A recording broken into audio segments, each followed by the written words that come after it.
চট্টগ্রামের লোহাগাড়া উপজেলার আমিরাবাদ ৪ নম্বর ওয়ার্ডের ব্রাহ্মণপাড়া এলাকায় ক্রয়কৃত একটা জায়গা দখল নিয়ে দীর্ঘদিন ধরে দুপক্ষের মধ্যে বিরোধ চলে আসছিল। বিষয়টি সমাধানের জন্য স্থানীয়রা একাধিকবার বৈঠক করলেও কোনোভাবেই স্থায়ী সমাধান হচ্ছে না। দুপক্ষের মধ্যে দিন দিন বাড়ছে উত্তেজনা।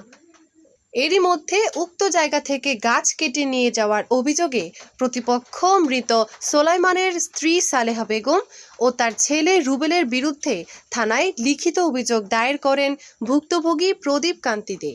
তিনি বলেন, আমার জায়গাটা আমি 2006 সালে কিনছি।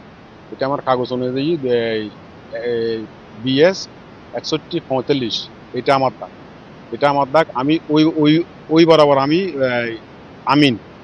আমিন এবং আমার ওই যারা আমি যাদের থেকে কিনছি তারা ওইটা মানে ওইখানে ওই কুটি গাড়ি দিয়েছে। কুটি গাড়ি দেওয়ার পরও সে ওইখানে বারবার এখানে আসে আমার গাছটা ওই কাটি ফেলতেছে। পুলিশও আসছে, পুলিশও তাকে বাধা প্রদান করছে। বাধা প্রদান করার পরও সে মানে সেইটা মানে না। কিছুদিন আগে এই সপ্তাহখানেক আগে সে আমার গাছ কাটি নিয়ে গেছে। আমি এখন একটা অভিযোগ করছি। আর হচ্ছে এই যে রাস্তাটা এখন গেছে, এই জায়গাটা গেছে আমার কোন রাস্তা জায়গার উপর দিয়ে 6145, কিন্তু RSCBS ওই আপনার দাগ হয়েছে ওইদিকে নিচে আর পশ্চিমে ওই মানে পশ্চিমে সেটা আমিন আর ওই পুলিশে আর স্থানীয় যারা প্রতিনিধি ছিল ওই জায়গাটা আগে রাস্তাটা দুজনকে ভাগ করে দিয়েছে। তাদের দাগ হয়েছে যে 6143, আমার দাগ হয়েছে 6145। কেউ কারো ওই দাগের মধ্যে অন্তর্ভুক্ত না। এখন এরা বারবার আসে 6145-এর মধ্যে তারা আসে হামলা করতেছে, কয়েকবার করছে। তো এটা আমি ওই আইনের মাধ্যমে এটা মানে ইয়ে আছে আর শুরু হচ্ছে। এদিকে অভিযোগের বিষয়টি সম্পূর্ণ মিথ্যা ও ভিত্তিহীন বলে দাবি করে বিবাদী রুবেল। তিনি বলেন, 10-15 বছর ধরে জায়গা নিয়ে বিরোধিতা করতেছে সামান্য একটু জায়গার জন্য। উনি এতদিন পর্যন্ত কাগজ নিয়ে বসতে পারে নাই, এখন বলতেছে মানে কি কাগজ আনছে। উনি কিছুদিন আগে একটা বোর্ডে দিছে, এর আগেও 10-12 বার বোর্ডে দিছে। ওই উনি বলতেছে এখানে জায়গা পাচ্ছে। আজকে আমাদের ঘর বাড়ি আছে এখানে প্রায় 15 বছর হয়েছে, আমরা জায়গা ধরুন আছি, একই মালিকের জায়গা।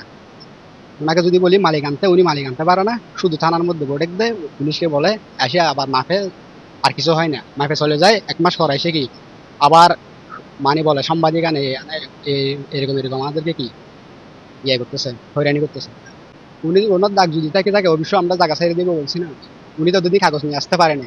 এর আগে একটা থানার মধ্যে বোর্ডে দিছে, উনি যেটা ছিল এখানে এটা শেষ হয়ে গেছে, কিন্তু বোর্ডে উনি আসে না জায়গা কাগজ নিয়ে, আমরা গেছি। তো উনি যদি জায়গা পেয়ে থাকে আবার বোর্ডে খবর, কিছুদিন আগে একটা বোর্ডে হয়েছিল।